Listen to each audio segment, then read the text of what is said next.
News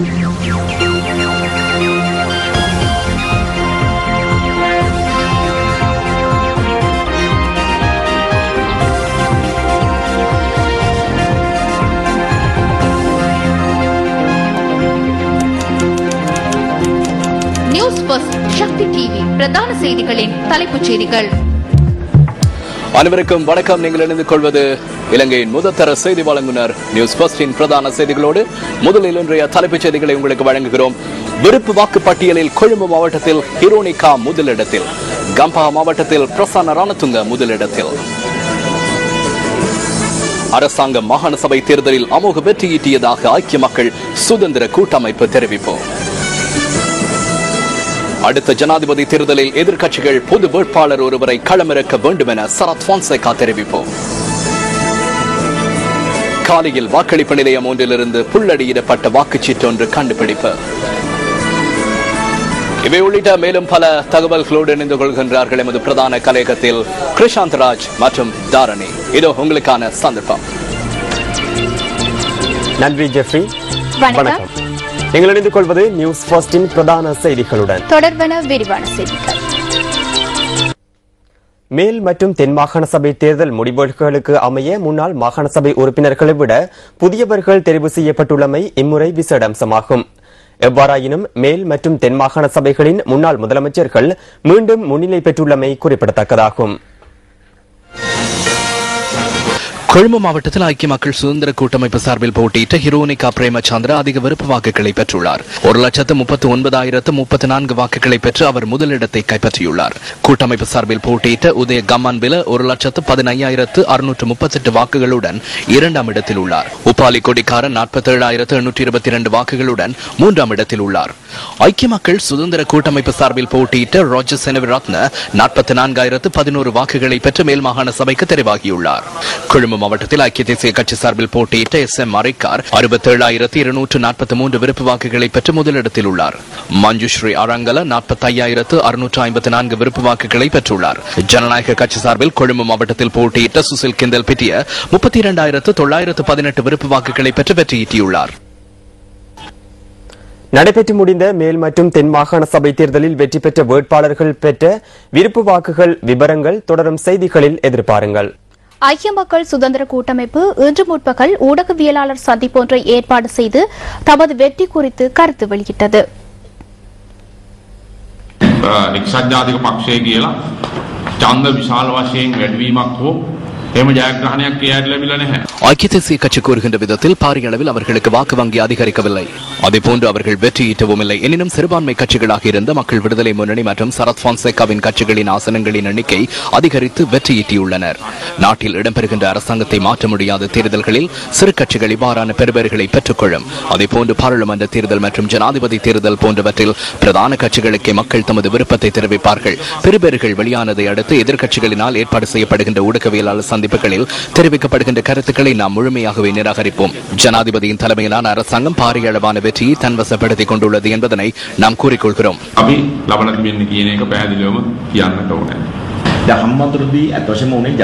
ஹம்பாந்தோட்டையில் மக்கள் விடுதலை முன்னணிக்கு 11 விதமான வாக்கு வங்கி காணப்பட்டது. அந்த வாக்கு வங்கி தற்போது 12ஆக அதிகரித்துள்ளது. மக்கள் விடுதலை முன்னணி ஆதரவாளர்களுக்கு முன்னேற்றம் கண்டு கொண்டுள்ளனர். அதனை நாம் ஏற்றுக்கொள்கின்றோம். சோமவங்ச அமரசிங்கவின் தலைமைத்துவத்தை விடவும் அனுரகுமார திசாநாயக்கவின் தலைமைத்துவம் மக்கள் விடுதலை முன்னணியின் ஆதரவாளர்களுக்கு உற்சாகத்தை வழங்கியுள்ளதை காணக்கூடியதாக இருக்கின்றது. இந்த ஊடகவியலாளர்கள் சந்திப்பில் ஐக்கிய தேசிய கட்சி தொடர்பில் எழுப்பப்பட்ட கேள்வி ஒன்றுக்கு அமைச்சர் இவ்வாறு கருத்து தெரிவித்தார். தலைமைத்துவ சபை சிறந்த முறையில் செயற்படவில்லை. ஐக்கிய தேசிய கட்சியின் பின்னடைவு குறித்து 11 வழங்கப்பட வேண்டும். தலைமைத்துவ சபையில் உள்ள அனைவரும் அந்த தொகுதியில் தோல்வியை சந்திப்பார்கள். சஜித் பிரேமதாச ஐக்கிய தேசிய கட்சியின் அதிகாரங்களை எடுத்துக்கொள்ள வழியொன்றை காட்டினார். கொழும்பு மாவட்டத்தில் முதலாம் இடத்தை பெற்றுக் கொண்ட ஹிரோனிகா பிரேமச்சந்திர நியூஸ் ஃபர்ஸ்டுக்கு கருத்து தெரிவித்தார். මේ ජයග්‍රහණය මගේ ජයග්‍රහණයකටත් වඩා இது எனது வெற்றியை விட நியாயத்துக்கும் உண்மைக்கும் கிடைத்த வெற்றியாகவே கருதுகின்றேன். எனது தந்தையின் மறைவின் பின்னரே மக்கள் என்னை அடையாளம் கண்டு கொண்டனர். மக்களுக்கு குண்டூசிகளை பகிர்ந்து ஏமாற்றும் அரசியலை நான் ஆரம்பிக்கவில்லை. எனது தந்தை மீது கொண்டிருந்த அன்பின் காரணமாகவே எனக்கு ஒவ்வொரு வாக்கும் கிடைத்தன. கொலன்னாவையில் இன்று ஏற்பட்டுள்ள மிக மோசமான நிலைமையை நீங்கள் காண்பீர்கள். எனவே கொலன்னாவ தொகுதியை கட்டியெழுப்பும் பொறுப்பு எனக்கு உள்ளது. கொழும்பு வாழ் மக்களுக்காக சட்டப்பூர்வமாக என்னால் செய்ய முடியும் என அனைத்தையும் செய்வேன். அது எனது பொறுப்பாகும். எவ்வளவு வீதிகளையும் எவ்வளவு கட்டிடங்களை அமைத்தாலும் பலனில்லை. எமக்கு கொள்கை ரீதியான ஒரு மாற்றம் அவசியமாகும். அவர்களுக்கு தலைமைத்துவம் வழங்கி சமூக சமயம் உள்ளிட்ட அனைத்து துறைகளிலும் முன்னிற்கும் ஒரு சமுதாயத்தை உருவாக்குவதே எனது நோக்கமாகும். அடுத்து ஜனாதிபதி தேர்தலின் போது எதிர்க்கட்சிகள் பொது வேட்பாளர் ஒருவரை களமிறக்க வேண்டும் என ஜனநாயக கட்சியின் தலைவர் சரத் பொன்சேகா தெரிவிக்கின்றார். நடந்து முடிந்த தேர்தல் தொடர்பில் கருத்து வெளியிடுவதற்காக இன்று ஏற்பாடு செய்யப்பட்டிருந்த ஊடகவியலாளர் சந்திப்பிலேயே அவர் இதனை தெரிவித்தார்.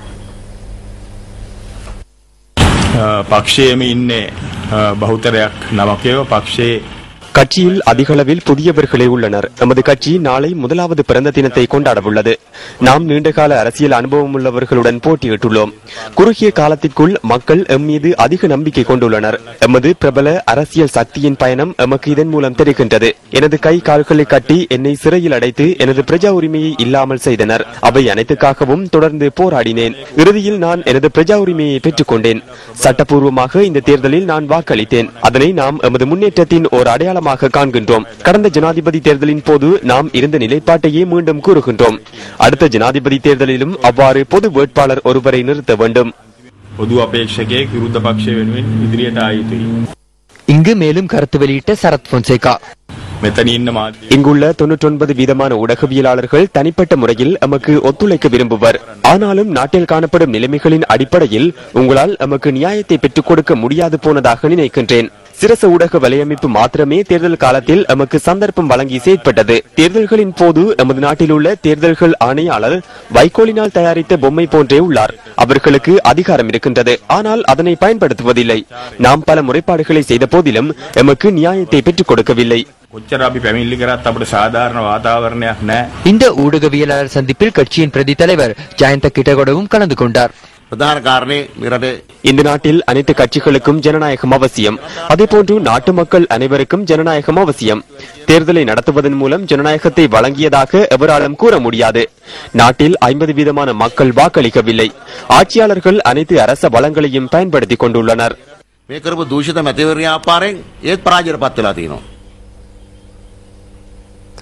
காலி உலுவிட்டிகே ரிஜெட் பத்திரன பாடசாலையின் வாக்களிப்பு நிலையத்திலிருந்து புல்லடியிடப்பட்ட வாக்குச்சீட்டொன்று கண்டெடுக்கப்பட்டுள்ளது. மக்கள் விடுதலை முன்னணியில் 12ஆம் இலக்கத்தில் போட்டியிட்ட ரத்னகமகியின் விருப்பு இலக்கத்துக்கு புல்லடியிடப்பட்ட வாக்காளர் அட்டையே இவ்வாறு கண்டெடுக்கப்பட்டதாக போலீசார் தெரிவித்தனர். காலி உலுவிட்டிகே ரிச்சர்ட் பத்திரன பாடசாலையின் அதிபர் தலாவே தர்மராம தேரர் இன்று முற்பகல் இந்த சம்பவம் குறித்து போத்தலை போலீஸ் நிலையத்தில் முறைப்பாடு செய்துள்ளார். வாக்களிப்பு நிலையத்திலிருந்து மாணவர்களினால் கைப்பற்றப்பட்ட வாக்குச்சீட்டை சுமார் 10:30 அளவில் பாடசாலையின் ஆசிரியர் ஒருவர் என்னிடம் கொண்டு வந்து காட்டினார். 12ஆம் இலக்கத்தில் போட்டியிட்ட ரத்னகமகே மற்றும் காலி உதவி தேர்தல் ஆணையாளர் ஆகியோர் குறித்த பாடசாலையில் ஸ்தாபிக்கப்பட்டிருந்த வாக்களிப்பு நிலையத்திற்கு வருகை தந்திருந்தனர். புல்லடியிடப்பட்ட வாக்குச்சீட்டு என்பது நமக்கு தெளிவாகின்றது. எனினும் எண்ணப்படாத வாக்குகள் என்ற அடிப்படையில் இந்த வாக்குச்சீட்டுகள் எண்ணப்படுவதற்கான நடவடிக்கைகளை நாம் முன்னெடுப்போம். இந்த சம்பவம் தொடர்பான விசாரணைகள் ஆரம்பிக்கப்பட்டுள்ளதாக போலீசார் குறிப்பிட்டனர்.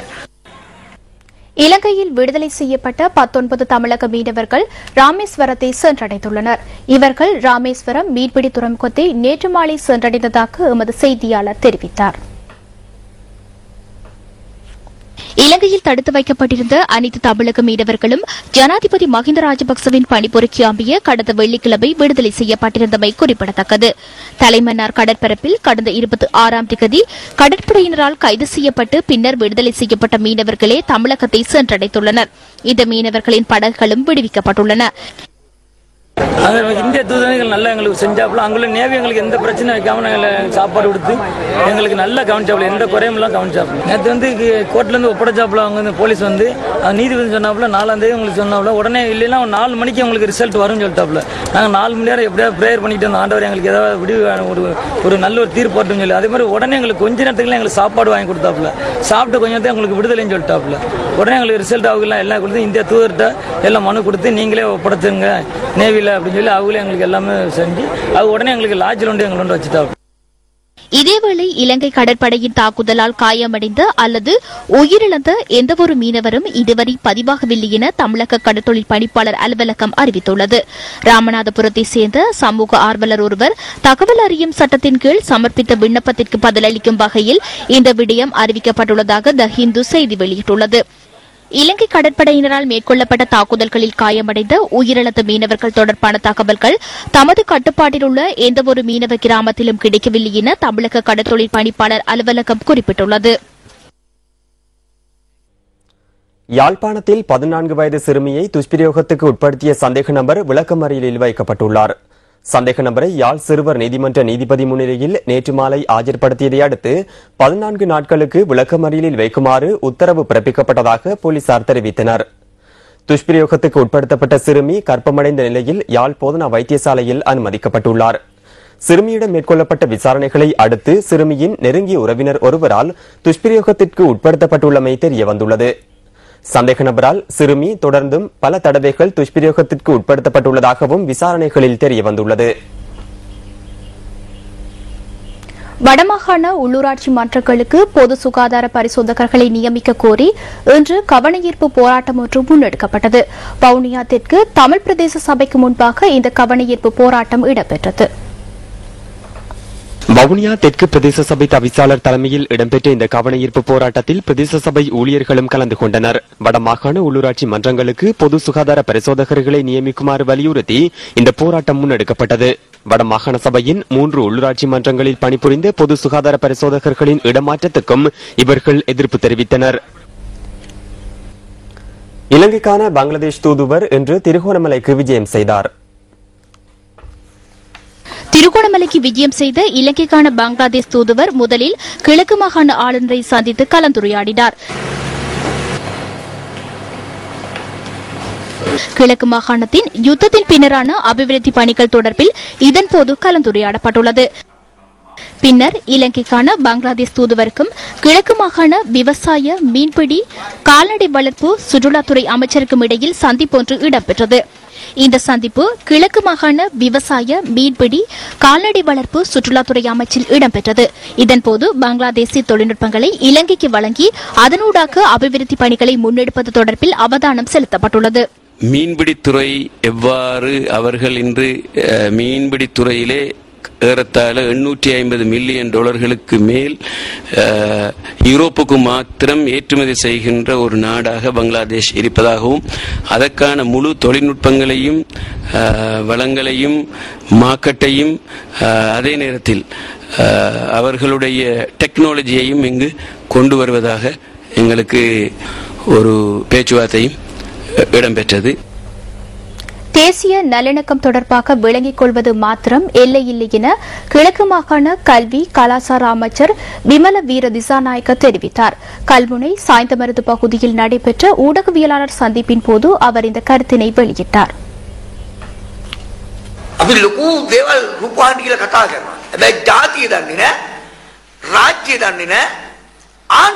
நாங்கள் தொலைக்காட்சியில் பெரிய விடயங்கள் தொடர்பாக கதைக்கின்றோம். ஆனால் இன்னும் அரசாங்கம் தொடர்பில் தெரியாது. அரசு வேறு, அரசாங்கம் வேறு. நாங்கள் என்ன செய்தாலும் என்ன கதைத்தாலும் பிரச்சனை என்று வரும் பொழுது தமது தனிப்பட்ட நன்மைகளுக்காக வேலை செய்கின்றனர். இதனை மாற்றுவது கடினம். நான் தேனுவர நண்பர்களுடன் பல நிகழ்ச்சிகளில் கலந்து கொண்டிருந்தேன்.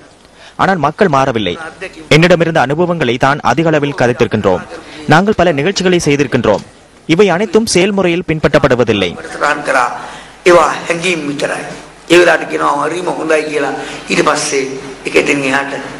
தேசிய நல்லிணக்கத்தை ஏற்படுத்தும் நோக்கில் ஏற்பாடு செய்யப்பட்ட நாடக நிகழ்வில் பங்கு பெற்றவர்களுக்கான சான்றிதழ் வழங்கும் நிகழ்வும் இதன்போது நடைபெற்றது.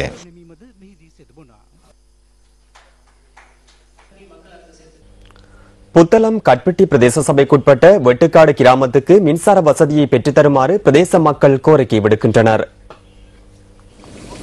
புத்தளம் மாவட்டத்தின் கட்பெட்டி பிரதேச சபைக்குட்பட்ட வெட்டுக்காடு கிராமமே இது. சுமார் 50 குடும்பங்கள் வரை வாழ்ந்து வரும் இந்த கிராமம் ஒரு விவசாய கிராமமாகும். இந்த கிராமத்துக்கு மின்சார இணைப்பை வழங்குவதற்கான நடவடிக்கைகள் கடந்த ஒரு வருடத்துக்கு முன்னர் நிறைவடைந்திருந்தன.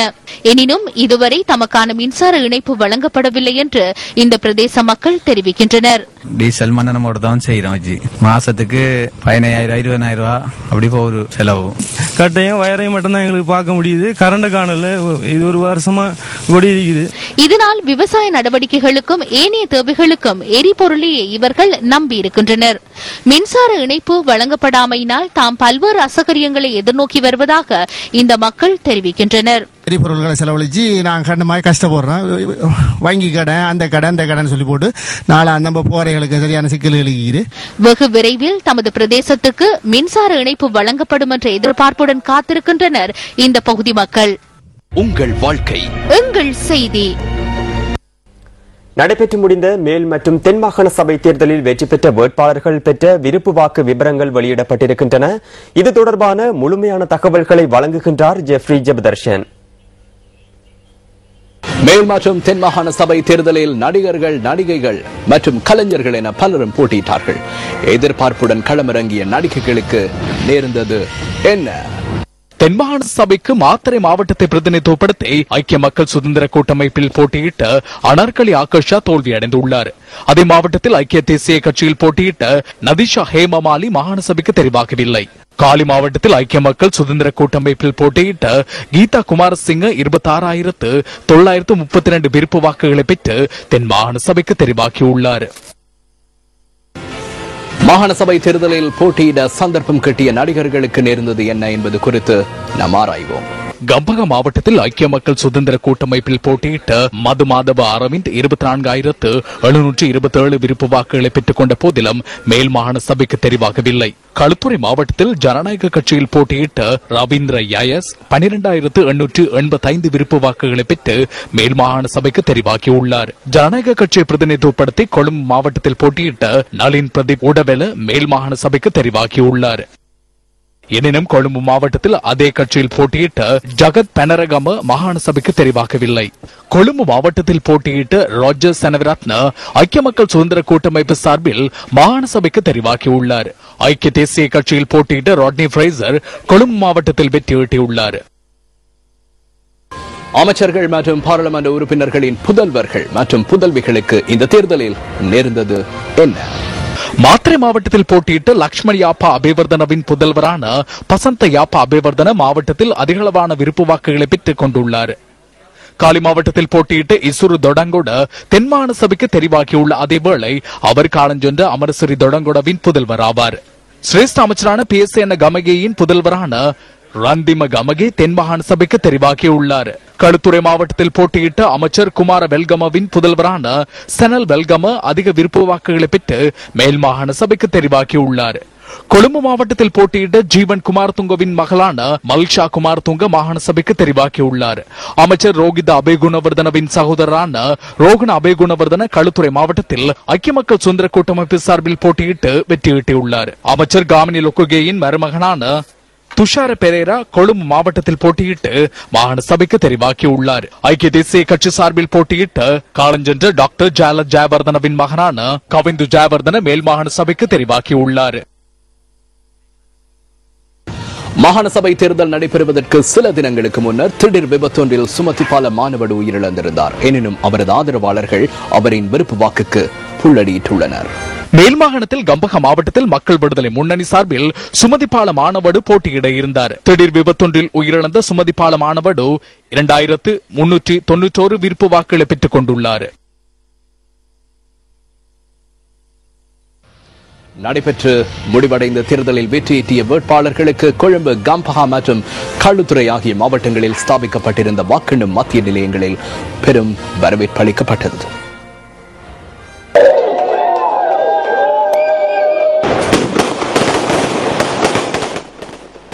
கொழும்பு மாவட்டத்தில் ஐக்கிய மக்கள் சுதந்திர கூட்டமைப்பு சார்பில் அதிக விருப்பு வாக்குகளை பெற்ற ஹிரோனிகா பிரேமச்சந்திரவிற்கு ஆதரவாளர்களினால் அமோக வரவேற்பு அளிக்கப்பட்டது.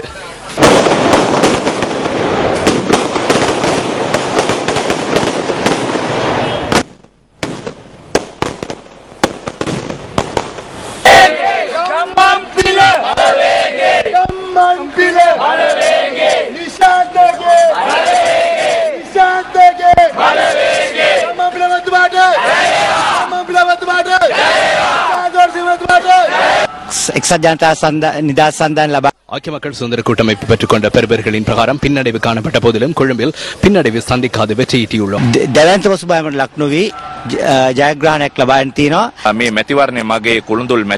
இந்த தேர்தல் எனது முதலாவது தேர்தலாகும். இந்த தேர்தலின் ஊடாக புதிய அரசியல் கலாச்சாரம் ஒன்றை ஏற்படுத்தி தேர்தல் பிரசார நடவடிக்கைகளை முன்னெடுக்க என்னால் முடிந்தது.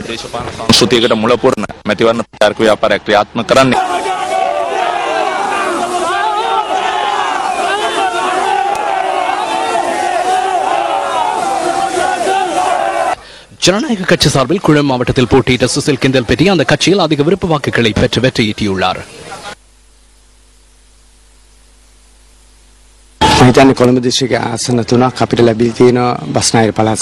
குளம் மாவட்டத்தில் 3 ஆசனங்களை நாங்கள் கைப்பற்றியுள்ளோம். இது மேல் மாகாணத்தில் நாம் பெற்ற சிறந்த வெற்றியாக கருத முடியும். அதேபோன்று பல்வேறு தடைகளையும் மீறி நாம் இந்த தேர்தல் பிரசார நடவடிக்கைகளை முன்னெடுத்தோம் என்று எண்ணுகிறோம்.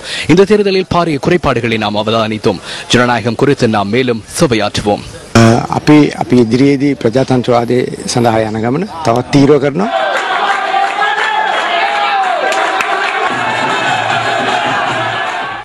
ஐக்கிய மக்கள் சுதந்திர கூட்டமைப்பை பிரதிநிதித்துவப்படுத்தி கம்பஹா மாவட்டத்தில் போட்டியிட்ட முன்னாள் முதலமைச்சர் பிரசன்ன ரணதுங்கவிற்கும் ஆதரவாளர்களினால் பெரும் வரவேற்பு அளிக்கப்பட்டது. கம்பஹா மாவட்ட மக்கள் என் மீது நம்பிக்கை கொண்டுள்ளார்கள் என்பதனை நான் தொடர்ச்சியாக கூறினேன். அதனை இன்று உறுதி செய்துள்ளனர்.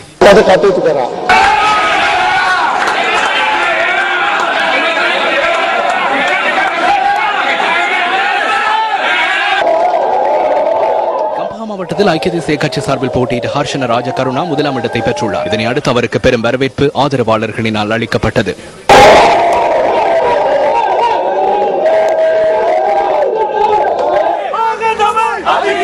களுத்துறை மாவட்டத்தில் அதிக விருப்ப வாக்குகளை பெற்று செனல் வெல்கமவின் ஆதரவாளர்கள் அவருக்கு அமோக வரவேற்பு அளித்தனர். மேல் மற்றும் தென் மாகாண சபை தேர்தலில் விருப்ப வாக்கு பட்டியலின் அடிப்படையில் சில முன்னாள் மாகாண சபை உறுப்பினர்களை போன்று புதிய வேட்பாளர்களும் அதிகப்படியான வாக்குகளை பெற்றுக் கொண்டுள்ளார்கள். மேல் மற்றும் தென் மாகாண சபைகளில் முதலமைச்சர்களாக இருந்தவர்கள் இந்த முறையும் அதிக அளவிலான விருப்ப வாக்குகளை பெற்று முதலிடத்தை பெற்றுக் கொண்டிருக்கின்றார்கள். மேல் மாகாணத்தில் அதிக விருப்ப வாக்குகளை பெற்றவர்கள் தொடர்பிலான தகவல்கள் முதலில். கொழும்பு மாவட்டத்தில் ஐக்கிய மக்கள் சுதந்திர கூட்டமைப்பில் போட்டியிட்ட ஹிருணிகா பிரேமச்சந்திர அதிக விருப்பு வாக்குகளை பெற்றுக் கொண்டுள்ளார். கொழும்பு மாவட்ட விருப்பு வாக்கு பட்டியலில் முதலாம் இடத்தை பெற்ற அவர் 1,39,034 வாக்குகளை பெற்றுக் கொண்டுள்ளார். உதயகம்மன் பில 1,15,638 வாக்குகளை பெற்று 2ஆம் இடத்தில் உள்ளார். உப்பாலி கொடிக்கார 47,822 வாக்குகளை பெற்று 3ஆம் இடத்தை பிடித்துள்ளார். ஐக்கிய தேசிய கட்சியில் கொழும்பு மாவட்டத்தில் போட்டியிட்ட SM மரிக்கார் 67,243 வாக்குகளை பெற்று முதலாம் இடத்தை பெற்றுக் கொண்டுள்ளார். மஞ்சுஸ்ரீ அரங்கல் 45,654 வாக்குகளை பெற்று 2ஆம் இடத்தையும் 42,126 வாக்குகளை பெற்ற முஜிபுர் ரஹ்மான் கொழும்பு மாவட்டத்தில் ஐக்கிய தேசிய கட்சியின் விருப்பு வாக்கு பட்டியலில் 3ஆம் இடத்தையும் பெற்றுக் கொண்டுள்ளனர். ஜனநாயக கட்சியில் கொழும்பு மாவட்டத்தில் போட்டியிட்ட சுசில் கிந்தல் பிட்டிய அந்த கட்சியின் அதிகப்படியான விருப்பு வாக்குகளை பெற்று முதலிடத்தில் உள்ளார். அவர் 32,918 விருப்பு வாக்குகளை பெற்றுக் கொண்டுள்ளார். அந்த கட்சியின் சார்பில் மேல் மாகாண சபைக்காக போட்டியிட்ட நிமலால் பீரிஸ் மற்றும் நளின் பிரதீப் உடவல் ஆகியோரும் வெற்றி பெற்றுள்ளனர். கொழும்பு மாவட்டத்தில் மக்கள் விடுதலை முன்னணியின் சார்பில் போட்டியிட்ட கேடி லால்காந்த அந்த கட்சியில் விருப்பு வாக்கு பட்டியலில் முதலிடத்தில் உள்ளார். அவர் 45,460 வாக்குகளை பெற்றுக் கொண்டுள்ளார். லக்ஷ்மண் நிபுணாராஜ் மற்றும் சுனில் வடகல் ஆகியோரும் மக்கள் விடுதலை முன்னணியின் சார்பில் மேல் மாகாண சபைக்கு தெரிவு செய்யப்பட்டுள்ளனர். ஐக்கிய மக்கள் சுதந்திர கூட்டமைப்பின் சார்பில் கம்பகம் மாவட்டத்தில் போட்டியிட்ட முன்னாள் முதலமைச்சர் பிரசன்ன ரணதுங்க 2,49,678 விருப்பு வாக்குகளை பெற்று முதலிடத்தை பெற்றுக் கொண்டுள்ளார். 1,06,661 வாக்குகளை பெற்ற நிமல் லன்சா 2ஆம் இடத்தில் உள்ளார். சகன் பிரதீப் 59,892 வாக்குகளை பெற்று கம்பகா மாவட்டத்தில் ஐக்கிய மக்கள் சுதந்திர கூட்டமைப்பின் விருப்பு வாக்குகள் பட்டியலில் 3ஆம் இடத்தில் உள்ளார். கம்பகா மாவட்டத்தில் ஐக்கிய மக்கள் சுதந்திர கூட்டமைப்பில் போட்டியிட்ட சட்டத்தரணி சுசாரதினால் 37,598 வாக்குகளை பெற்று மேல் மாகாண சபைக்கு தெரிவாகியுள்ளார். கம்பகா மாவட்டத்தில் ஐக்கிய தேசிய கட்சியின் சார்பில் போட்டியிட்ட ஹர்ஷன ராஜகருணா அதிக விருப்பு வாக்குகளை பெற்றுக் கொண்டுள்ளார். அவர் 51,018 விருப்பு வாக்குகளை பெற்றுக் கொண்டுள்ளார். ஐக்கிய தேசிய கட்சியில் போட்டியிட்ட காவிந்த் ஹேஷான் 41,654 விருப்பு வாக்குகளை பெற்று 2ஆம் இடத்தை பெற்றுக் கொண்டுள்ளார். ஐக்கிய தேசிய கட்சியின் சார்பில் கம்பஹா மாவட்டத்தில் போட்டியிட்ட எட்வர்ட் குணசேகர 29,944 வாக்குகளை பெற்று 3ஆம் இடத்தில் உள்ளார். ஜனநாயக கட்சியின் சார்பில் கம்பஹா மாவட்டத்தில் போட்டியிட்டு 14,644 என்ற விருப்பு வாக்குகளை பெற்ற ராஜித் ரங்க ஹப்பு ஆராய்ச்சி 1வது இடத்தை பெற்றுள்ளார். அந்த கட்சியில் போட்டியிட்டு அனுருத் லேக்கம்கே 14,058 வாக்குகளை பெற்று 2ஆம் இடத்தை தனதாக்கிக் கொண்டுள்ளார். 9,985 வாக்குகளை பெற்ற அசோக் தயாரத்ன ஜனநாயக கட்சியில் கம்பஹா மாவட்டத்தில் 3ஆம் இடத்தை பிடித்துள்ளார். கம்பஹா மாவட்டத்தில் மக்கள் விடுதலை முன்னணியின் சார்பில் போட்டியிட்டு மஹிந்த ஜெயசிங்க 14,933 விருப்பு வாக்குகளை பெற்று 1ஆம் இடத்தை பெற்றுள்ளார். அசோக் ரன்வல மக்கள் விடுதலை முன்னணியின் சார்பில் கம்பஹா மாவட்டத்தில் 7,438 வாக்குகளை பெற்று 2ஆம் இடத்தை பிடித்துள்ளார். வெற்றியூட்டுவதற்கு முடியாதுள்ள தலைமைத்துவத்தை உடனடியாக மாற்ற வேண்டும் என கோரி தெவினுவரவிலிருந்து பேரணியாக வந்த ஐக்கிய தேசிய கட்சியின் ஆதரவாளர்கள் மீது மாத்தறையில் தாக்குதல் நடத்தியவர்கள் இந்த முறை மாகாண சபை தேர்தலில் தோல்வியடைந்துள்ளனர். டெவினுவரவிலிருந்து வருகை தந்த ஐக்கிய தேசிய கட்சியின் ஆதரவாளர்கள் மீது மாத்தறை நகர சபைக்கு அருகாமையில் வைத்து முன் ஆயத்தத்துடன் இருந்த குழு ஒன்றினால் கடந்த வருடம் அக்டோபர் மாதம் 5ஆம் தேதி கருவாத்தடி தாக்குதல் நடத்தப்பட்டது. இந்த கருவாத்தடி தாக்குதல் ஐக்கிய தேசிய கட்சியின் ஆதரவாளர்கள் பலர் காயமடைந்திருந்தனர். இது தொடர்பான மேலதிக தகவல்களை நியூஸ் ஃபர்ஸ்டின் 10:45 பிரதான செய்தியில் எதிர்பாருங்கள். தந்தை செல்வாவின் 116வது ஜனனதின நிகழ்வுகள் இன்று நடைபெற்றன. யாழ்ப்பாணத்தில் அமைந்துள்ள தந்தை செல்வாவின் நினைவு சதுக்கத்தில் இந்த நிகழ்வுகள் நடைபெற்றன. தந்தை செல்வா அறக்கட்டளை நிதியத்தின் ஏற்பாட்டில் இந்த நிகழ்வுகள் இடம்பெற்றன. இன்று காலை 9:30 அளவில் நடைபெற்ற இந்த நிகழ்வில் முன்னாள் யாழ் பேராயர் எபனேசன் அடிகளார் தந்தை செல்வாவின் உருவ சிலைக்கு மலர் மாலை அணிவித்தார். இந்த நிகழ்வில் வடமாகாண சபை தலைவர் CVK சிவஞானம் உள்ளிட்ட வடமாகாண சபை உறுப்பினர்கள் மற்றும் அரசியல் கட்சிகளின் பிரதிநிதிகள் என பலரும் கலந்து கொண்டிருந்தனர்.